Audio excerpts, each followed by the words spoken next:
paraphrase a movie reviewer I respect, if you're willing to accept a film just because it's not as terrible as the last one, then you've let your standards seriously slide. Sadly, what is true for the film of Transformers Dark of the Moon also seems to carry through to the App Store game, and while Electronic Arts have done a better than average job on the conversion, it fails to hold up thanks to its repetitive gameplay. Repetition is something you'd almost expect of a dual-stick shooter. However, once you've experienced the first few levels, you've basically experienced it all.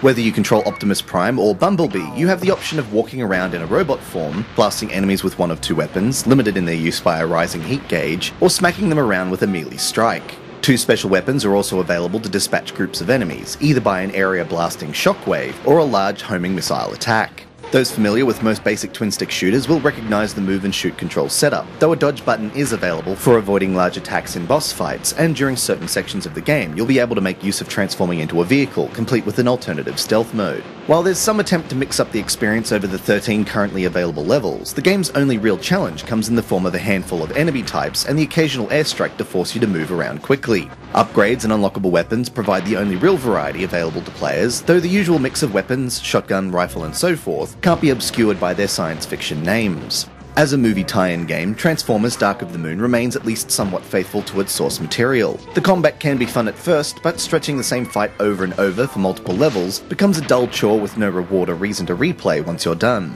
In this way, the game understands its intended audience, and if you're after a mindless but occasionally pretty action title, this one's for you.